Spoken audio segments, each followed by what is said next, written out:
So if you know me and follow my content, you will know that I post a lot of content about what it is that I do on my day-to-day basis in my business, whether that's refurbishing flats, dealing with contractors, or just generally growing my own business. So I get people approaching me and asking me questions that will help them in their property journey. So I've accumulated 5 questions that I got asked recently, and I'm hoping that it will help you in your journey too. So stay tuned. Hello everyone, if you're new here, my name is Abbas Pradhan. I'm a property investor and I'm an owner of an estate agency called 10x Rising. On this channel, I share with you the insight of what I go through on a day-to-day basis that may help you on your property journey. So if you enjoyed the content, please smash the like button, subscribe and hit the notification bell so you do not miss the next video. So I got asked, do I charge additional to the rent for electric, water and gas in my HMO properties? So yes and no. And I'll explain what I mean. We've got a 7-bedroom HMO where there's students in there. It is structured in a way where there's just 7 bedrooms, 1 living room, 1 kitchen, 2 bathrooms, no ensuite rooms, nothing whatsoever. The people are just renting the rooms. So there, no, we do not charge electric and gas and water bills and Wi-Fi bills and the cleaner that we send in on a weekly basis. Whatever rent the tenant is paying, it's all in. Because if someone's living in a room, they want convenience. Otherwise, they could just rent a flat of their own. But they can't afford it because they don't want to be paying all these extra bills, so they're renting a room. So no, in our HMO, structured like that, no, we do not charge. But what we did recently in one of our properties is that we converted it into apartments.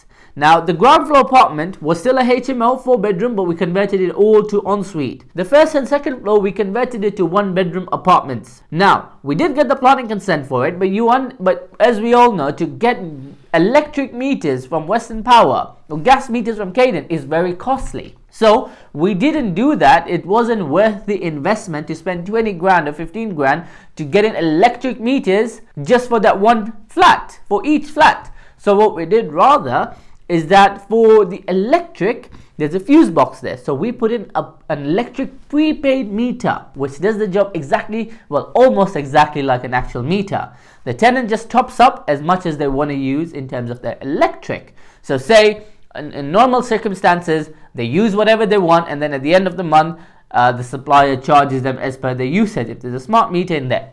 With prepaid, it's like you pay first and then you get to use. You don't pay, you don't get electricity. That payment they make is collected by our supplier that we choose, whether that's Metro or whoever supplier that we choose to put in that prepaid meter. That goes to them and they transfer the money to us from that prepaid meter, and then we are responsible for the electric for the whole building. So yes, we do charge for electric. For gas, we haven't had a gas prepaid meter into all our flats as that. So we just charge an add-on of £50 or whatever we think is fair as per the radiators that are in the whole building and how much we think they'd be using. So for just HMOs, no, we don't charge anything. But when it comes to self-contained units like this, then yes, we do charge, especially electric, because it is quite expensive. For Wi-Fi, we don't charge because it's the same Wi-Fi for the whole building anyway. So I hope that answers your question. So I got asked another question. It says, hi Abbas, I've got £14 in my account. I've lived like this for a long time because I was working for an Islamic school and the wage was low. Sometimes I would get it and sometimes I wouldn't. So I'm just tired and I have time now that the schools have closed. I would love to build a property portfolio and I need a mentor. Hope to hear back from you. P.S. I have my own property which is worth around £210,000. I can remortgage this if needed. So first thing, my advice to you is that if you don't know anything about property, do not touch your equity. Do not release that equity right now. Because if you do release that equity, you're going to spend it in ways that's not going to give you any ROI. You're going to mess up and you're going to burn that. My personal advice, there are a lot of people who may tell you, hey, just take that money out and buy a property. If you do that right, very lucrative. It will take you up a ladder. But then this is hard-earned money. You can't take a risk with it. What if you invest into a property which has subsidence and you didn't do a structural survey or you don't know so much about it? Because in a property ladder, there is so much you need to know. It's all learnable. Don't get me wrong. It's not like you can't learn it. I learned it myself. It's not like I was born with all the knowledge in my head. So it's all learnable. But you don't want to take the risk with your hard-earned money. So do not release that equity as yet. I would advise, instead of releasing the equity, start to learn all about property. Begin with rent to rents or deal packaging. Get yourself involved in this. Spend a couple of years there. as you know, it takes about 10,000 hours for you to become a professional in the ladder. So if you're working 40 hours a week, then it's going to take you 5 years approximately. If you're going to work 100 hours a week, like I do at times, then you'll be done in 2.5 years. You'll become a professional. So spend a lot of time in there, understand all this, and take actions, because that's going to teach you a lot. And then once you already know how to do it, you're already helping other people buy properties, then you can release your equity and buy a property. Or you can release that equity and you can either buy a property or expand your business. So I hope that helps. The third question I got asked was, Assalamu alaikum brother, I came across Samuel Lee's video about you and your come up. I loved it and I was so happy to see a Muslim man succeeding, as I'm in a similar boat. I need to make loads of cash to move out with my fiance. I want to start as soon as possible, but I'm uneducated in this sense. Could you point me in the right courses and guides for this? I'll also be purchasing your book. Yeah, be sure to be purchasing my book. It's quite concise. If you don't know about it, links in the description below. Right, so my advice to this person is that I've had a lot of mentors in my life. But the key point is that no matter how much money you spend towards your mentors, it's not gonna make an inch of a difference to your life if you don't take actions. Actions is my greatest teacher. And I think I grow quite fast because I take actions instantly. If I have an idea, I don't spend 2 weeks sleeping on it to think about whether I should do it or not. If I can make sense of the idea, I'm going to do it within the next few minutes. I want to work on it because I've got the excitement in me right now, and I think I'll get it done. And I'm very positive about the idea, and that's how I get it done. So even if I'm making a mistake and it's wrong, I get to know of my mistake quicker. I learn from it and move on quicker.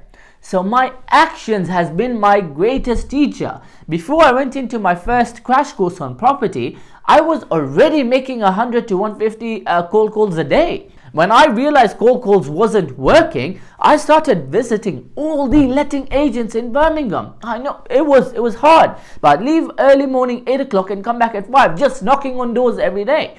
And every time I'm knocking on a door, I have to be the same enthusiastic on the 80th door as I was on the first door.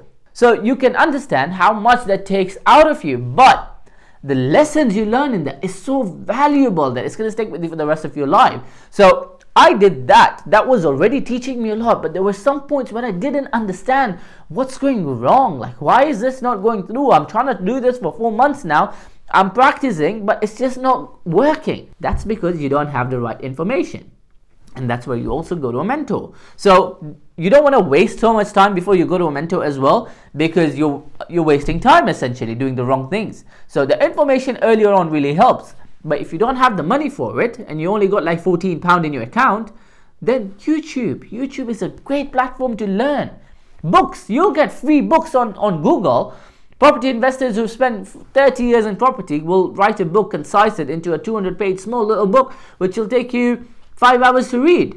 So put yourself out there, learn from all of this, and then get out to mentors.